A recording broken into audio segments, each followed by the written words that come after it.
भूत होते हैं या नहीं, इस पे बहस तो बहुत होती है, पर सच झूठ का फैसला अब मैं आप पर छोड़ती हूँ। तो स्वागत है आपका घोस्ट स्टोरीज इन हिंदी में, जहाँ मैं हूँ आपकी होस्ट विदिशा। और अब से हर महीने के 13 और 28 को आप मुझे सुन पाएंगे एक्सक्लूसिवली ऑन स्पॉटिफाई। मुंबई में जब रहते थे तो पापा की मुलाकात मेहता अंकल से हुई थी। अंकल सिर्फ पापा के कोलीग ही नहीं, हमारे भी नेबर थे। अंकल का स्वभाव इतना अच्छा था कि उनको अपने खून के रिश्ते वाले चाचा जैसे मानते थे हम लोग मतलब मैं और मेरा छोटा सा भाई। अंकल काफ़ी बार अपने गांव जाया करते थे और तब हम सब उनको बहुत ही ज़्यादा मिस किया करते थे। वो कहा करते थे कि गांव में उनका परिवार है। हम सब ने बहुत बार उनको कहा भी था कि गांव से कभी अपने परिवार को अपने पास भी लेकर आए, कम से कम आंटी को तो यहाँ अपने पास ले आए। ऐसा भी मेरे पेरेंट्स ने अंकल को बहुत बार कहा था, पर हर बार उनका एक ही जवाब था कि आंटी की तबीयत ठीक नहीं रहती, इसलिए वो उनको गांव से नहीं लाते। वहाँ अंकल का परिवार ही बस आंटी को संभाल पाते हैं। यहाँ तक भी कहा था अंकल ने कि आंटी घर से बहुत कम ही निकला करती है। डॉक्टर्स का भी यही कहना है कि उनका मानसिक संतुलन सही नहीं है। पर अंकल जब भी गांव से वापस आते थे वो हमारे लिए आंटी के भेजे हुए पकवान, मिठाई और ढेर सारा खाना हमें देकर कहते थे, सुषमा ने बार बार मुझसे कहा है कि बच्चों को कैसा लगा सब टेस्ट करके ये मुझे बाद में कॉल पे ज़रूर बताना। जब जब ये सब सुनते थे हमारा दिल आंटी को देखने के लिए और उनका साथ पाने के लिए ललचा उठता था। उनको कभी भी ना देखे भी उनका इतना प्यार दिल को छू जाती थी। इधर दूसरी तरफ पापा और अंकल की बहुत गहरी दोस्ती थी।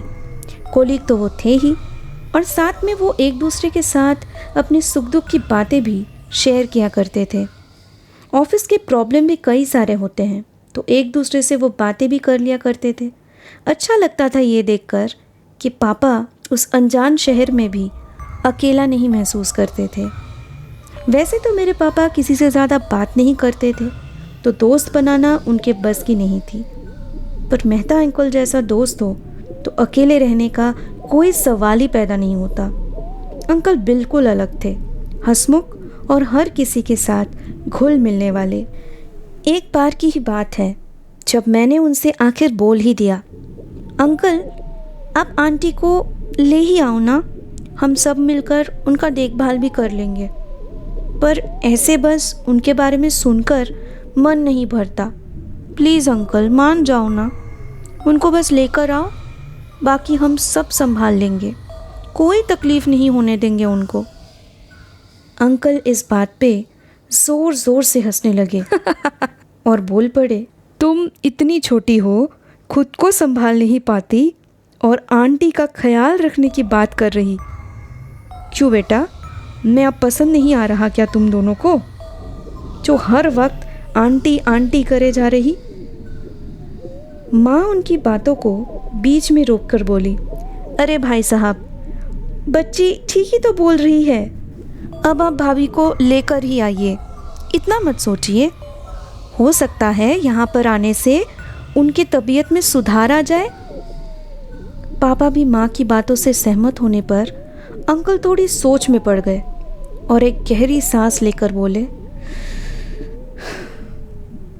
शायद मुझे आप लोगों को अब सब कुछ बता ही देना चाहिए कि आखिर क्यों मैं सुषमा को यहाँ लाने से कतराता हूँ। दरअसल बात ये है कि सुषमा की दिमागी हालत बहुत ज़्यादा बिगड़ चुकी है, जैसा कि मैंने आप सबको पहले भी बताया था। पर इस बात का कारण जो है वो मैं आज आपको बताऊंगा। कुछ सालों पहले ऐसा बिल्कुल नहीं था। आज से बस 3 साल पहले की ही बात है, जब मैं और सुषमा अपने गांव में बहुत खुश रहा करते थे अपने 2 बच्चों के साथ। निधि और राजू हमारे आंखों के तारे थे। दोनों ही बहुत होनहार विद्यार्थी थे और काफ़ी शरारती भी। गांव में मैं ऑफिस भी जाया करता था और अपने परिवार का दुकान भी कभी कभार संभाल लिया करता था। मेरा घर ऑफिस के पास ही होने की वजह से बच्चों और परिवार के साथ ढेर सारा वक्त बिताया करता था। वो भी क्या दिन थे। घर वापस आते ही बच्चे आपस में लड़ने लगते थे मेरे लाए हुए मिठाई और चीज़ों को लेकर। आखिर में डांटने पे ही बात समझा करते थे वो लोग। रात को कहानियाँ सुने बिना तो उनको नींद ही नहीं आती थी। सुषमा के हाथों से बनाया हुआ पकवान अपने दोस्तों के साथ बांटकर खाने में निधि और राजू को सबसे ज़्यादा खुशी होती थी। उनके दरिया दिली और मासूम हरकतों से गांव के लोगों में भी उन दोनों के लिए बहुत प्यार था। पर उनका यही प्यार मेरे बच्चों के लिए श्राप बन गया। यहाँ तक बोलकर अचानक अंकल फूट फूट कर रोने लगे। उनके आंसू रुक ही नहीं रहे थे। इससे पहले हम में से किसी ने भी अंकल को ऐसे टूटते हुए नहीं देखा था। मैं आगे बढ़कर अंकल के पास जाकर बैठ गई और बोली, ऐसे क्यों रो रहे हो अंकल? मत रोइए प्लीज़। मेरे पापा बोले, देख यार, अगर तुझे ये सब हम लोगों को बताकर दिल हल्का होता है तो बता दे आज सब कुछ। पर अगर तेरे दिल का दर्द और बढ़ता है तो रहने दे। तुझसे आज के बाद कोई भी भाभी के लिए कुछ नहीं बोलेगा। इतना कहकर पापा हम दोनों की ओर मुड़कर बोले, ये आखिरी बार है जब तुमको मैं वार्न कर रहा। अंकल को आज से ये सब के लिए फोर्स मत करना। आंटी को यहाँ लाने की बात भी मत करना गलती से। देखो अंकल कितना दुखी हो गए हैं। मैं सर झुकाकर अंकल को देख रही थी कि तभी अंकल हल्की सी आवाज़ में बोले, नहीं, बच्चे की गलती नहीं। ये बात मैं खुद भी तुम सबसे छुपाना नहीं चाहता था, पर क्या करता, हिम्मत नहीं जुटा पाया कभी। आज बोलना शुरू किया है तो मैं रोकूंगा नहीं खुद को। बात उस मनहूस दिन की है जब सुषमा बाज़ार गई थी सब्ज़ी लाने। मैं ऑफिस में था और परिवार के सभी एक दावत में गए हुए थे। राजू और निधि गांव से बाहर एक मैदान में खेल रहे थे। छुपन छुपाई खेलते खेलते रामू नाम का हमारे पड़ोसी का लड़का पता नहीं कैसे और कब मैदान से जुड़ी एक नदी के करीब पहुंच गया और जब निधि उसको देखकर चिल्लाई, पकड़ लिया, तो ऐसा कहते ही रामू भागने के लिए जैसे ही तैयार हुआ वैसे ही उसका पैर फिसल गया और वो नदी में गिर गया। वो 5 साल का बच्चा दीदी बचाओ, निधि को पुकारने लगा। दीदी मुझे बचाओ। निधि खुद 7 साल की थी, उसे भी तैरना कहाँ आता था, पर वो कुछ बिना सोचे समझे उस बच्चे को बचाने नदी में कूद पड़ी। पर थोड़ी ही देर में दोनों ही पानी में डूबने लगे। राजू अचानक तभी निधि को ढूंढते हुए वहां आ पहुंचा और बिना वक्त गवाए वो पहले रामू को बचाकर नदी किनारे अपने बाकी दोस्तों के पास उसे रखकर वापस निधि को बचाने नदी में कूद पड़ता है। पर नदी के पानी का बहाव बहुत ज़्यादा था। मेरे बच्चे, जैसा कि मैंने कहा था, दूसरों के लिए पहले सोचते थे, बाद में अपने भले के बारे में। उनकी यही अच्छाई उस दिन उनको महंगी पड़ गई। किनारे पे खड़े हुए बाकी बच्चे और रामू मेरे बच्चों को धीरे धीरे डूबते हुए देखकर मदद के लिए चिल्लाते रहे। पर गांव वहाँ से दूर थी, इसलिए किसी भी गांव वालों के कानों में उनकी आवाज़ तक नहीं पहुंची। उस दिन राजू और निधि को नदी के पानी ने निगल लिया। इस हादसे के एक हफ्ते तक तो सुषमा बिल्कुल पत्थर सी ही बन गई थी। ना कुछ बोलती, ना रोती, ना कुछ खाती। डॉक्टर्स ने भी कहा कि उसे सदमा लगा है। पहले हम सब कोशिश करते रहे पर कोई फ़ायदा नहीं हुआ। फिर एक दिन जब शाम को मैं घर वापस आया तो सुषमा मेरे पास आकर इतने दिनों बाद अचानक से बोली, अरे आप आ गए? मैं कब से आपका इंतज़ार कर रही हूँ। आज निधि और राजू गाजर का हलवा खाने के लिए ज़िद करने लगे तो मैंने भी बना ली। आप अपना मुंह हाथ धोकर कपड़े बदल कर आइए, मैं आपके लिए भी खाना लगाती हूँ। बस यही से शुरुआत थी सुषमा की पागलपंती की। उसका वहम और बढ़ता चला गया। इसके बाद से दिन भर वो पता नहीं किसके साथ बात करती थी, मानो कि निधि और राजू अभी भी उसके आसपास हो। कई डॉक्टर्स दिखाए पर सबका यही कहना था कि अब उसके ठीक होने के चांसेस बहुत कम हैं।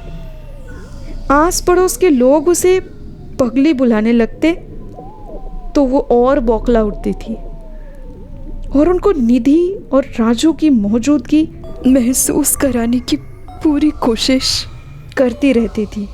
मेंटल हॉस्पिटल के लिए कई लोगों ने भी सुझाव दिया पर ना मुझसे ना मेरे परिवार वालों से ये हो पाया। इसलिए घर पे ही उसे कैदी जैसा रखने लगे हम लोग। यहाँ ट्रांसफ़र होने के बाद उसे यहाँ लाने के लिए मन होते हुए भी मैं उसे अपने पास नहीं ला पाया। किस किस को जवाब देता फिरूंगा। मैं खुद भी टूट चुका हूँ। इतना कहकर अंकल चुप हो गए। मेरी माँ थोड़ा तसल्ली देते हुए बोली, देखिए भाई साहब, मैं फिर भी कहूँगी, जो कुछ भी हो गया उसे बदल तो नहीं सकते और भाभी का मन भी नहीं बदल सकते, पर आप हालात ज़रूर बदल सकते हैं। शायद माहौल बदलने से उन पे कोई असर दिखे। एक बार कोशिश करके तो देखिए। उनको यहाँ ले आइए 1 महीने के लिए। बच्चों की समर वैकेशन भी है। वो सुषमा भाभी का दिल भी बहलाया करेंगे। उनको भी थोड़ी खुशी मिल जाएगी। माँ की बातों से पापा भी सहमत हुए। अंकल उसके बाद काफ़ी सोचकर फाइनली मान गए। आंटी से जब पहली बार मिली तभी एक अनजाना सा नाता जुड़ गया। उनकी प्यार भरी बातें, उनका लाड, सबके साथ वो अपनापन। कभी पता ही नहीं चलता था कि वो इतनी बीमार है, पर कुछ चीज़ें बहुत खटकती थी। उनका कभी कभी हवा में हाथ हिलाकर इशारों में किसी से बात करना, हंसना और मुस्कुराना, मानो कि उनके सामने ही कोई खड़ा हो पर हमें दिखाई नहीं दे रहे। पर मेरे पेरेंट्स ने बार बार हमें वार्न किया था कि चाहे जो भी हो जाए, ये सब उनका वहम है, ये बताने की कोशिश हम गलती से भी ना करें या उनसे इस बारे में कोई भी बात हम ना करें। इसलिए सब कुछ देखते हुए भी हम अनजान बने रहते थे। मेहता अंकल काफ़ी खुश थे। उन्होंने ही कहा हमसे कि यहाँ आने से आंटी की तबीयत और सही हो रही थी। वो बहुत खुश है, हम दोनों की बहुत तारीफ़ किया करती है। एक ऐसी ही गर्मियों के दोपहर में हम सब उनके घर पे लंच पे इनवाइटेड थे। पापा और अंकल ज़ोर ज़ोर से हंस रहे थे किसी बात से। माँ और सुषमा आंटी किचन में लंच की तैयारी कर रहे थे। मैं और भाई एक साथ पहली बार बैल्कनी में खेल रहे थे। अंकल का फ्लैट 4th फ्लोर पे था, जबकि मेरे पापा का फ्लैट ग्राउंड फ्लोर पर। बैठे बैठे भाई और मैं बॉल से खेल रहे थे। भाई मुझसे बहुत छोटा था, बस 1.5 साल का, तो वो भी खुशी से बीच बीच में तालियां बजा रहा था। मुझे माँ ने किचन से कुछ काम के लिए बुलाने पर मैं वहाँ चली गई, पर जब वापस कुछ देर में भाई के पास आई तो उसको देखकर मेरे होश उड़ गए। मेरे सामने तब वो नज़ारा था जो शायद मैंने कभी कल्पना भी नहीं की होगी। आज तक वो नज़ारा सोचकर मेरे रोंगटे खड़े हो जाते हैं। शायद किसी वक्त खेलते हुए भाई के हाथ से बॉल छूटकर बैल्कनी से नीचे गिर रही थी। भाई उसको देखने के लिए नीचे झुका होगा और उसका पैर फिसलकर वो बैल्कनी से नीचे गिरने ही वाला था जब मैं वहाँ पहुँची। मेरे सामने सच में तब ऐसा लग रहा था जैसे किसी ने मेरे भाई का नन्हा सा हाथ अपने हाथों से जकड़ रखा था, लेकिन कोई दिखाई क्यों नहीं दे रहा था, जबकि भाई बिना कुछ पकड़े भी बैल्कनी से थोड़ा नीचे हवा में झूल रहा था। पता नहीं कब आंटी भी वहाँ आ गई थी। उस सन्नाटे को तोड़ते हुए वो फौरन बोल उठी, राजू बेटा, उसको उठा ला, धीरे धीरे, आराम से, देखना कहीं चोट ना लगे। धीरे धीरे वो अदृश्य हाथ जैसे मेरे भाई को ऊपर उठाने लगी, और जब वो बैल्कनी के किनारे पे पहुंचा तब आंटी एक बार फिर बोली, निधि बेटा, उसको राजू के हाथ से अपनी गोदी में लेकर बैल्कनी में बिठा दे। फिर मैंने देखा जैसे कि किसी और के अदृश्य हाथों ने भाई को अपने गोद में उठाकर वापस बैल्कनी के ज़मीन पे बड़े प्यार से बिठा दिया। इसके आगे आंटी कुछ तो बोल रही थी, पर क्या बोल रही थी वो मेरे कानों में उतरी ही नहीं।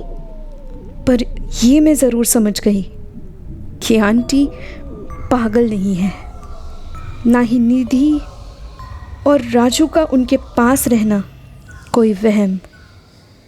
वो अपने माँ के साथ ही थे, हैं और रहेंगे, शायद हमेशा हमेशा के लिए। लेकिन मम्मी से डांट खाने के डर से मैं अपने घर पे ये किस्सा आज तक कभी बता ही नहीं पाई। ये थी आज की पैरानॉर्मल कहानी। आई होप आपको ये पसंद आई होगी। आज ये घोस्ट स्टोरीज़ इन हिंदी को स्पॉटिफाई पे फॉलो करें, जहां मैं आपके लिए लाऊंगी ऐसी कहानियां जो आपके डर के परिभाषा को बदल के रख देगी।